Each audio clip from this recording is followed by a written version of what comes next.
parents that don't go to the school, they'll ask, where do our kids go? And they sort of see, with my kids' extracurricular, I often have one kid with me while the other is in the pool or something, and they'll see the kind of work that they're doing and realize, wait a second, my kid's in that same grade. That's the kind of work that your daughter's doing. And they're like, oh, is that just your kid? I'm like, no, that's the whole grade that's doing that. And so that often will spark a conversation. And as often, many times has caused kids to transfer into the school because of conversations.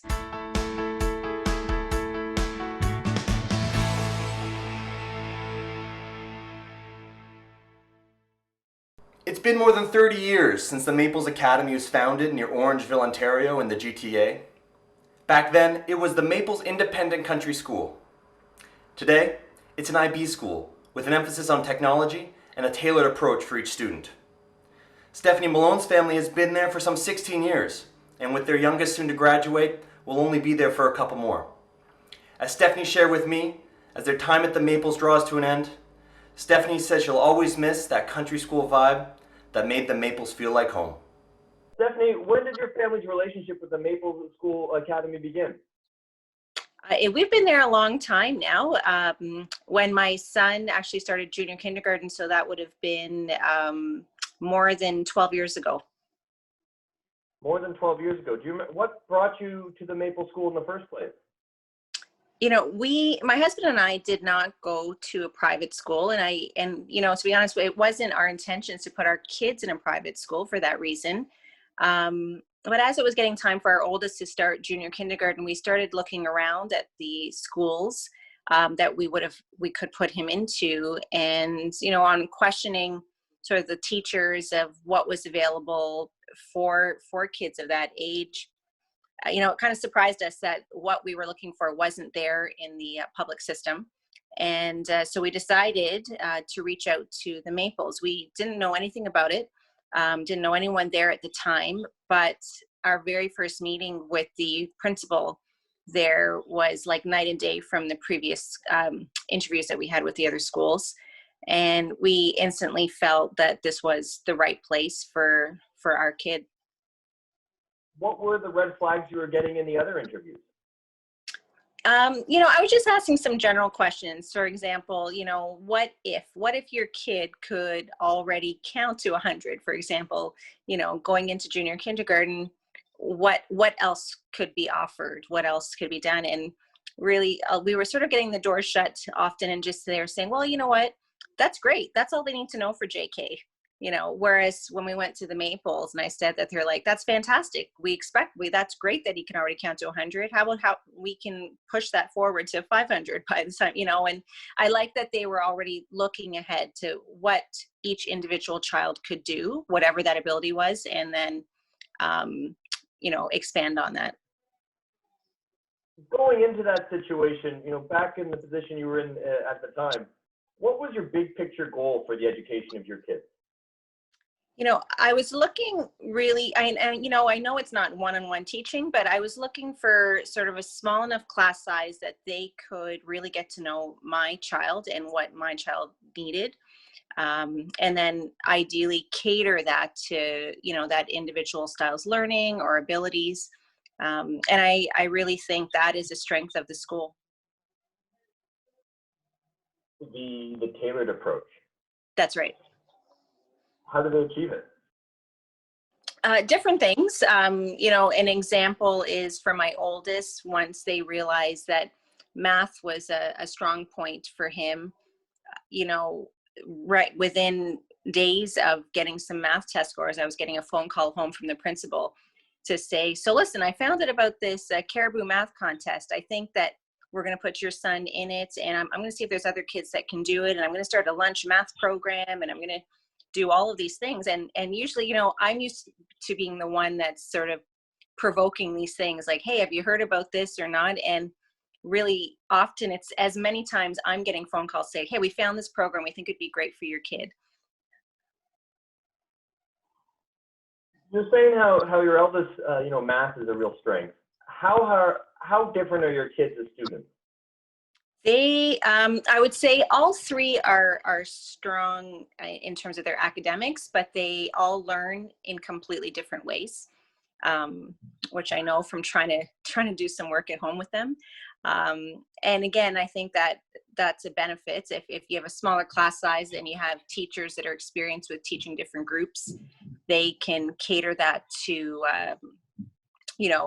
how they learn versus sort of just teaching to the crowd, the general part of it. Is there something you've noticed with how the Maples Academy took that tailored, specialized approach to each of your kids, as different as they are, as different students? I would say, now that my oldest has graduated from the school and is in a public high school, that's really, I think, when we started to realize how great it was that he had that tailored approach. Because at the end of the day, that tailored approach made sure that he learned everything that I think he needed to be prepared for high school. So certainly there weren't any deficits because they made sure that everything was, he was prepared. He started grade 9, and within 5 days of school, I got a phone call home from the school, and we had a bit of a panic when we saw the call display, because of course I assumed he did something wrong, and that wasn't the case. And it was actually one of his teachers just calling to say, how does your son already know how to write an essay? It was his grade 9 English teacher. And how does he know, how does he have that vocabulary, and how does he know how to spell those words? I'm like, yeah, I don't know. They do essays from grade 4 at the school that they went to. And, she was quite impressed enough that she called me. She's like, I don't do that. I don't do this usually. What kind of perspective have you gained on the Maple School now that your eldest is now on the other side, is now grown up and moved on, and all these years have passed? Yeah, I think, I think it's nice now that I can see, obviously, that I knew there was a benefit as we were going through it, but certainly seeing how well he's doing in high school, is sort of solidifies that we had made the right decision for the elementary school years for him. What kind of relationship did you and your family have with the teachers and staff at the school?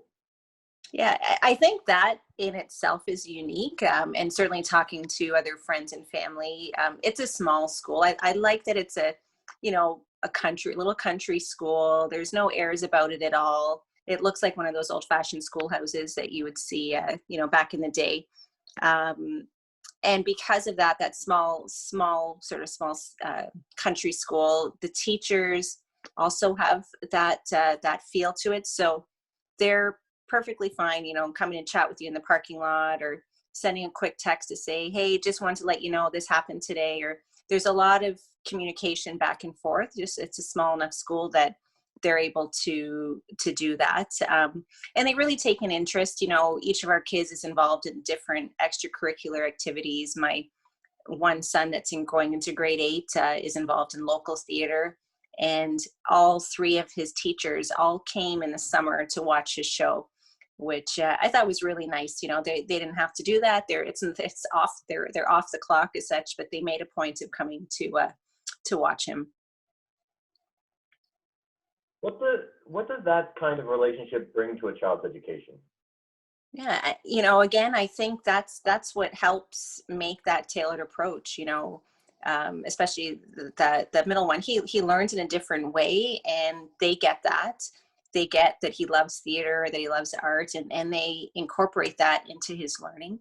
And I think that's unique. I think that perhaps if he was in a different school or a larger class size, that maybe that wouldn't, they might not have the time to take the interest in him. And when you have someone that's interested in you, that wants to know what's going on, how did that swim meet go on the weekend? It makes you like being there. That someone cares when I'm at the school. I'm not just a number. Now, Stephanie, I found it interesting how you describe it as a country school, and reading up on it, just over 30 years ago, it was founded as the Maples Independent Country School. Country school, yeah. I'm wondering, we're talking just outside Orangeville. What's the vibe that, what's this country school vibe that you're talking about? So it's still very much like that, and it's a bit unique because it has now this international baccalaureate component to it, which is all about, global culturally aware student, which, when you first hear about it, it's like, well, we're in this little country school here, but somehow it works. They manage to, you have all your outdoor time, and there's often times when they're playing outdoors and the farms around, you can smell, lots of barn smells around the area. So you really do feel like you're in the country. There's nowhere else that the kids can escape to. They're there on the property, and it's a nice property. And I said, it's a nice small school. It doesn't have that. It's everyone. There's the way that all the kids play outside. Every grade plays with each other. Recently we had friends over actually, and a kid said to my youngest daughter, wait a second, you play with the kids that are in grade 8? And she's the youngest one, and she's like, yeah, why wouldn't we? And that was shocking, because they said, well, at our school you only play with your own grade level, you never play with the younger kids or the older kids. And my kids were kind of shocked at that, because there'll be times where they play with the little junior kindergartens, pushing them on the swings, and or the big kids, as they say. It's sort of, everyone plays with everyone. Now, is that just kind of a natural part of the culture, or something intentional that's been implemented?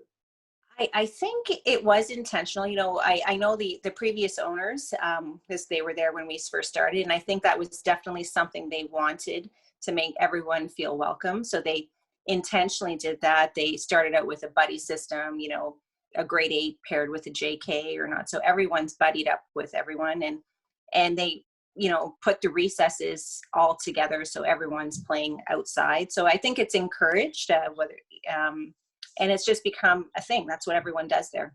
Yeah. Now, you're mentioning the International Baccalaureate program, the IB program, is a part of the school. Was that there when your eldest was starting? No, that started halfway through when he was in grade 4. Yeah. So it's not something that you thought out so much as a lucky break. No, so I knew of it. I actually thought it was only for high schools. And so it wasn't even something we were looking for, let alone thinking that we would be able to find such a thing in Orangeville. So it was a welcome surprise when we found out that the new owner was connected with an IB program. And I think it sort of had what the previous owners had created at the school was already a strong academic environment, but then you sort of add that IB part to it. It sort of just complemented things really well. It melded well with the original program. Well, Stephanie, I think you make an interesting point. One might more often think of the IB program as a high school thing. What does that look like for the younger grades? Yeah, I didn't know myself until we started going down that road. And a great example is the French program. So typically French would be starting from junior kindergarten at this school, and they do their daily French with a French teacher, in sort of the typical fashion of, okay, we're going to conjugate verbs and, translations and things like that. With the IB components, she'll find the French teacher will find out what are the kids learning in science, for example. And so if it's about how plants grow, her French lesson is in French on how plants grow. And so everything is always connected to what else they're learning at the time, which is, I think, especially when learning a new language, that's a great way for them to actually learn versus just memorizing verbs. Now, Stephanie, I'm wondering if you'd indulge me in a bit of a thought experiment. We have to plan for the next 5 to 10 years at the Maples Academy, and I want to put you in charge. And with you in charge of this visioning project, I want you to tell me your plan for one thing, a strength that you're going to double down on, and a challenge that you're going to tackle. Yeah. I would say a strength that I would double down on is the sort of the rigorous, the high academic standard that they really try to maintain. Again, time and time again, we have our, the graduates from the school come back to say how well prepared they are, and that gives them confidence. Starting out high school, it's always a tricky transition, and I think the more that we can help them with that, the better. So I would continue that or make it even better. Where I would say things need to be worked on is in a way also a strength. It's the smallness of it, and the country school part of it. Sometimes it is a little bit of a small pond. And so for social reasons, that is a little bit, it can be tricky. Every grade, almost every grade is a split grade. So there's there's a variety of abilities in that classroom, and it can be a challenge, I think. So I think to work on increasing the overall numbers so that maybe there aren't as many split classes.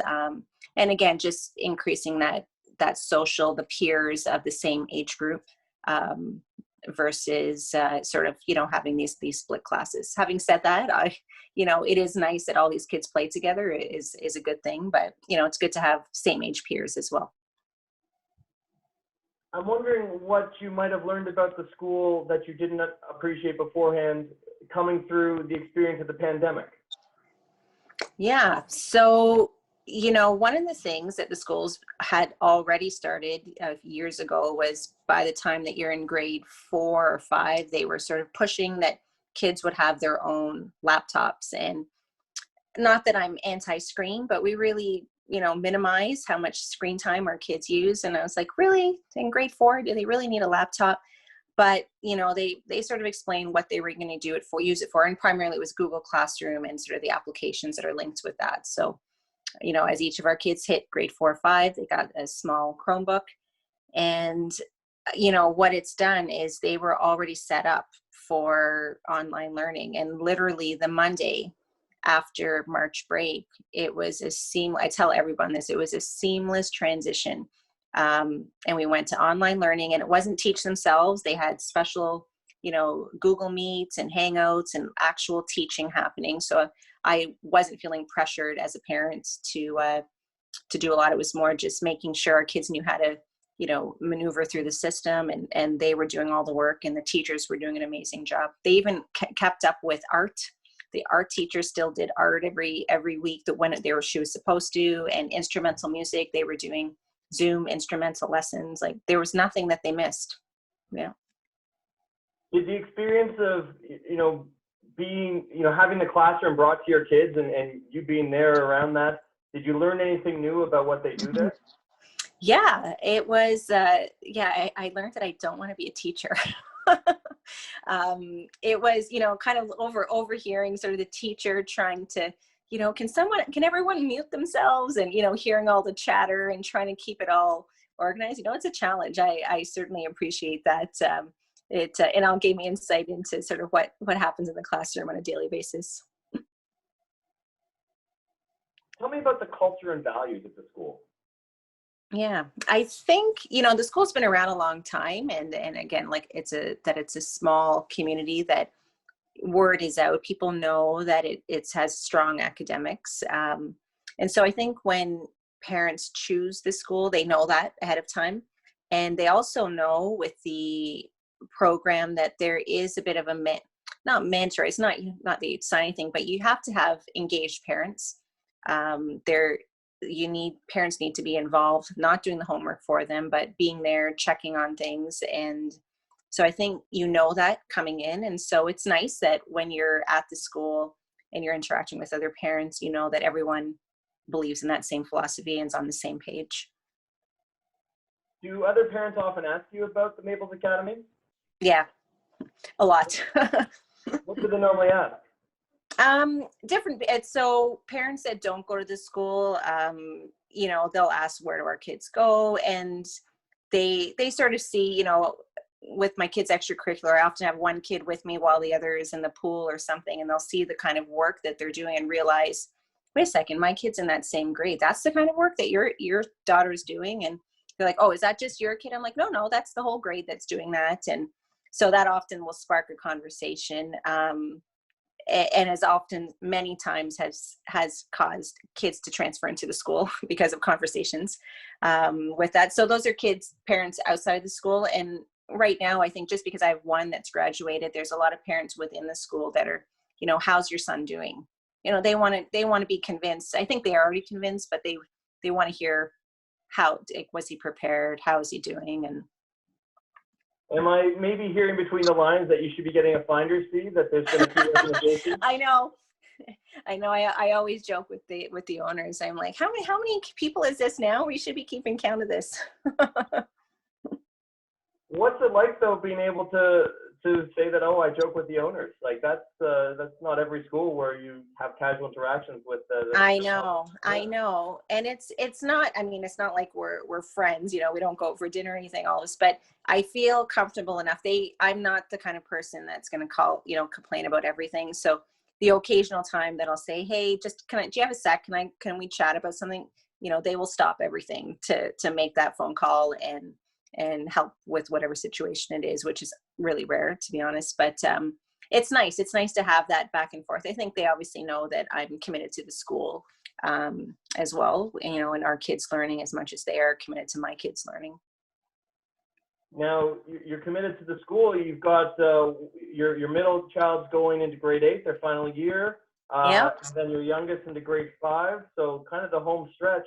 What feelings does that bring up for you? I know. I'm glad I have one more still. There's a few more years we're counting, but yeah, we figured almost that we'll have been at the school for 16 years by the time our youngest is out. And yeah, there's been a lot of change. We've made a lot of friends there ourselves. Luckily, we still live in the same community. We'll see them all, and they often go to the same high schools after. But yeah, I think it'll be a little bit sad leaving there. If you could pick up the phone and call your past self at that moment when you were deciding between the Maples and all these other places, what would you tell yourself? I'm glad you went with your gut instinct.